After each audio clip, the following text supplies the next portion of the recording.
Hey everybody, Leroux Redmond here with Dr. Nally at Keto Academy, and he just got off stage here a few minutes ago and talked about just some amazing stuff with ketones and having used them in his practice. You've been using ketones and high-fat, low-carb diets. For how long in your practice? So the ketogenic or the high-fat, low-carb diets I've been using for about 11 years. So you got a little bit of experience in that. Just a little bit. Okay. I've been doing one myself for that long. Okay. The exogenous ketones I've been using as an adjunct to that for about a year and a half. Okay, perfect. Yep. Now you said obviously you're using a ketogenic diet for yourself. I am. What drew you to that?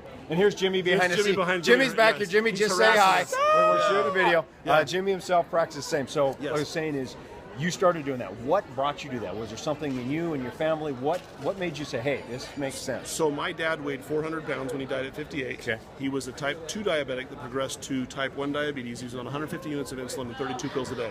When I looked at my labs and his labs at around age 30-ish, 32, they were identical. Okay. When I came out of medical school eating the hospital food as a resident, I weighed 65 pounds heavier than I do today. Wow. I've tried every diet under the sun. We'll take a little shot here. Yeah. I mean, I'll suck my gut in. Yeah, there you go. I mean, you're not a big guy, right? I mean, you've got good muscle mass on you, okay. So that's why they call me Doc Muscles. Yeah, But okay, there you go. So the challenge Speaking was, of that, docmuscles.com. DocMuscles.com. Yeah, go there. I got that written down. Yeah. DocMuscles.com. That's his website, so we can even see more. Oh yeah. So having done this, the last diet that I came to, actually I went to a medical conference where somebody showed this amazing benefit of weight loss with all of these insulin-resistant patients. And I've been seeing for the first 5 or 6 years of my practice this progressive worsening of insulin resistance and this pattern that I saw in myself and my father and all these other people. And so the challenge was, well, how do we treat this? Well, an obesity doc I met was doing this in Idaho and said, hey, this is what I'm doing. I said, well, where did you learn that? So he hooked me up with the Obesity Society. Well, the curriculums that they teach with those societies are caloric restriction and carb restriction, and both. So I essentially went back and got reboard certified as an obesity doc. Okay. And then took another 500-hour course and literature review on ketogenic diets. So learning how to apply ketogenic approaches about 11 years ago. So as I began doing this, I told my wife, I said, I've failed everything else, and if I don't find something that works, you and I are going to be shopping for a pine box at 57. Sure. A big pine box. A big pine box, yes. So I, for 6 months, ate a pound of sausage and 3 eggs cooked in butter every morning for breakfast. Holy smokes. And lost 65 pounds. Did you guys hear that? How much? About a pound of sausage and 3 eggs cooked in butter every morning for the first 3 to 4 months, and then started to back that down until I found that the weight would come down at a lower protein level. And that's where I identified that initially when people start doing just high fat alone and low carb, they'll lose weight. But then really to get past that halt point that a lot of people hit, you actually do have to modulate the protein based on what your body is doing, your body needs, whether that's exercising or not, things like that.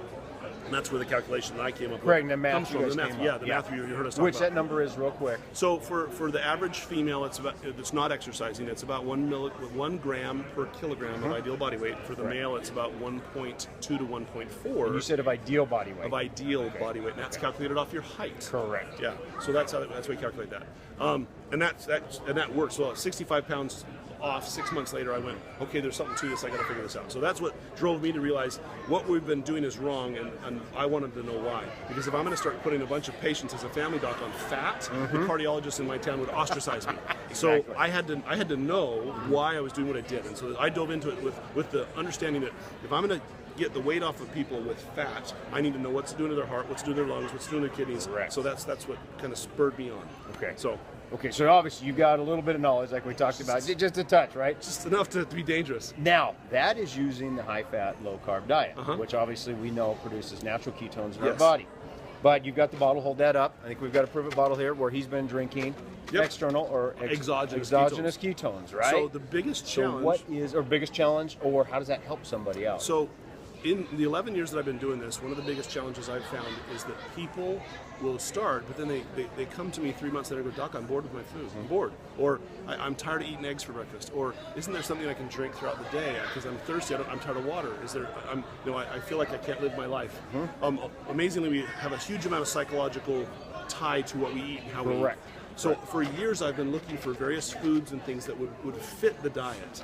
So I heard about a year and a half ago this, you could drink ketones, and I went, yeah, right, sure. So Yeah, like most most doctors, docs, you're yeah, going to say that, sure, hey, as yeah. a doctor, I was thinking, Yeah, so, but I've been measuring blood ketones for a long time, and so I happened to, I'd heard enough about them that I said, well, I'm going to go to a conference and they're there.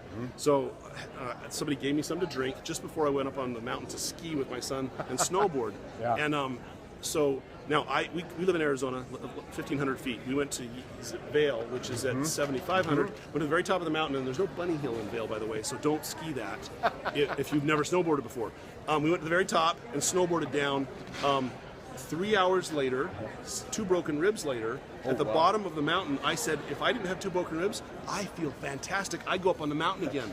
So I literally walked back, turned in my snowboard, said, I'm done for skiing for the day, and bought an entire box. And said, and then checked my ketones. Now, because I'm so insulin resistant, my insulin would my ketone levels would fluctuate somewhere between 0.3 and 0.6-ish if I was really good.